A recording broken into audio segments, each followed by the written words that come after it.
Hi book nerds, welcome to my top 14 of 2014, and I'm going to show you the books that I read this year that I think that everyone should check out. These are all 5 out of 5 stars, and I hardly do 5 stars just because I get really picky.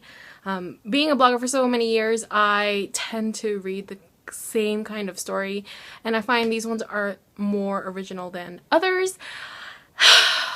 So let's get started. The first book, I do not own this one, is Faking Normal by Courtney C. Stevens. This is about a girl who there's something with her situation and we don't actually know what it is. She's very cryptic and mysterious about it, and you have all of these thoughts about what it is and what it could be. I just found the character to be so realistic, and the fact that she was trying to feel like she was okay, it really worked well with the story. It was beautifully written, and I highly suggest checking it out since this is one of the contemporaries that I have on this list. The next one is Sunrise by Mike Mullen. Now this one is a post-apocalyptic survival story, and it has become one of my favorites. I fully intend to get this series all in paperback since they changed the covers here. I love this series. I gave every single book in it a 5 out of 5. There's just something about his writing that keeps you animated, keeps you guessing, and the fact that they have people just trying to survive after this horrible volcano erupted. I just found the fact that the need to survive is so strong, and it felt really real to me. Power by Jessica Shervington. I don't own this book yet in finished hardcover, but I want to. This is an Angel series written by Australian Jessica Shervington, and she brought this to the States and Canada and where else other books have been published. This series always surprised me. At first, I was really hesitant to pick it up because most Angel books are really, I don't know, I find they're a hit or miss. But this one started off okay, and then it just gradually got better and better. I found Violet to be really way more into Lincoln, and their romance was more of the focus instead of trying to save this person that she cares about. So I felt that it could have taken a backseat, but yeah, at least I finally know what happens. I really enjoy her writing, and I can't wait to find out more books from Jessica. The Song Will Save Your Life by Layla Sales, and this is a contemporary read about a girl who wants to commit suicide but doesn't because she finds this underground I don't want to say club circuit because she's not really a clubber, but she finds this club that happens at night, obviously, and she starts to find a love for DJing. And I found so many quotes from this one. It is it's really remarkable and memorable, and I really enjoyed it. It's one of those underrated books that I feel like everyone should read. This is A Mad Wicked Folly by Sharon Biggs Waller. As you know, oh look, my nails match the book. That's hilarious. I know you guys heard me talk about this one. This is about Victorian London, and it starts off with the main character getting kicked out of her art classes. She finds herself in the suffragettes movement, and I actually didn't know much about this. I found it to be really interesting, and she weaves the romance and the family life all in Victorian London, and I found it really fun to read. I like the dynamic these two main characters have. There's also a bunch of like notes in the back, so you actually know she's done her extensive research. Sorry about that, you couldn't see that. But yeah, I really enjoyed it. So I hope you guys do too. I just had to include this series. I gave every single book in this series a 5. This is the Girl of Fire and Thorns series by Ray Carson. The Girl of Fire and Thorns. Crown of Ember, The Bitter Kingdom. Now I'm just gonna hold this one up because the others are too heavy. And look, it matches my nails. That's so random. And this series, it is magic and fantasy and royal bloodlines, and it was just so intricate and written so well that I found myself binge reading them all one after another. They were so good that I'm so glad that I have all of these books just because I needed to know more about it. I loved the characters, the magic, the action, and the romance as well. It was really wonderfully done. Love it. Ignite Me by Tahara Mafi, and this is the last book in her Shatter Me trilogy. As you know, everyone finds out what happens, and so many things happen in this book. I did find a lack of story and plot to be problematic, but I gave that a pass just because I love the characters. There's a lot of Kenzie. Is it Kenzie? Oh my god, I always forget his name. Kenji or Kenzie? It's Kenji, right? It's Kenji. Let me know if I'm right.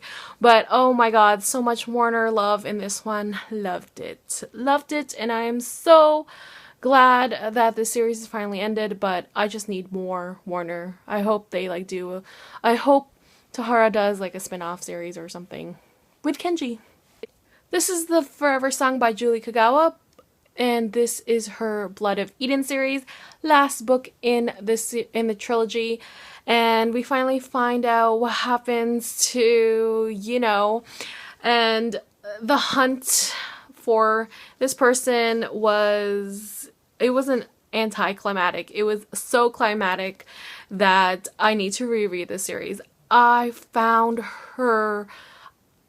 this one to be the strongest out of the entire trilogy, and I really enjoyed it. Blood Red Road by Moria Young. I have the old cover here, as you can see. I find this series to be really, really underrated. I didn't like this at first, to be honest. I found the writing style to be really, really different, and it was hard to get used to, but once I did get past it and I picked it up again, I loved it so much. There's just so much action, and there's so many things that she has to go through to find her brother, and it was wonderful. I think if you like survival stories and action, you'll like this one. Another series ender, this is The Retribution of Mara Dyer by Michelle Hodgkin. Okay, what can I say about this without spoiling? Oh god, I can say that this is very violent compared to the others. I know there's a scene there that made me think and try to wrap my mind around the fact that Myra was doing this. Is it Myra or Myra? Oh my gosh. But anyway, I found her character development to progress from the previous books, and our questions were answered, but the thing is, the ending was a little open-ended, and I was like, okay, do we finally get to find out her real name, or is this all a dream? I don't know. I really don't know if it was all a dream or whatever, which would be really weird. But anyway, awesome series if you like those kind of books that screw with your mind. This is another contemporary that showed up on my list, and this is Aristotle and Dante, Discover the Secrets of the Universe by Benjamin Elier Saenz. This is a wonderful friendship and family powered book. I loved it so much. It's not, you know how I have problems with daily life kind of books, and contemporaries always have that. This one I didn't mind because the two characters were just so amazing and beautiful, and I love them both. And the ending it just made me so happy, and I love this so much. I think everyone should read it. This is also an LGBT one, and it won an award or a nomination or whatever. It's so good, and I hope everyone could read it too. Another contemporary that I was surprised Everyone has been raving about this one. I know there's a movie coming out, and the Duff is a really cute book. I know it can be predictable. It's one of those books that make you laugh and make you cry. The main character is just so funny and really refreshing. She is the most cynical character that I've ever read before, and she's just so wonderful. I loved this dynamic. Even though the guy can be a little a-holy, I forgave him, but it's just a really cute book. I know I've heard that they changed the movie plot because there's a lot of sexual references and relations going on in here. So they changed it because they had to keep it to a PG rating instead of an R rating. Any surprise that this series is on my top list? Red Rising and Golden Sun. So I was really lucky enough to get Golden Sun before the end of the year, and I got the e-arc and everything. Holy crap, you guys. I love this series a lot. It is becoming like one of my ultimate favorites. I found that Red Rising did have a hard, slow start, so you have to push through and it just gets so much better. Golden Sun was just all twists and turns and so many political players in this one, and I thought that would be boring, but it's not. There's a lot of action as well, and a lot of death and gore and violence as they found in Red Rising. So I highly suggest this series. I know most people will cringe at it, but it's just so good.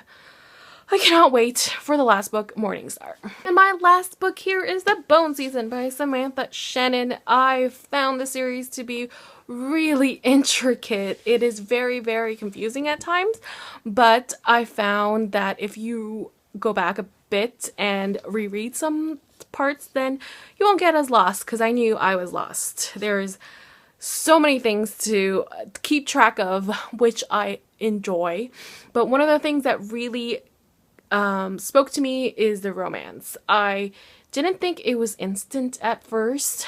I know she was attracted to him at first, but it's still one of those series that you just need to get. I cannot wait for the Mime Order, and I'm currently reading it on my iPad. Happy New Year, everyone, and I hope you guys had an amazing 2014 full of amazing books. Let me know which was your top 10 list, and maybe I'll check out some of the books you have suggested. Until next time, bye book nerds.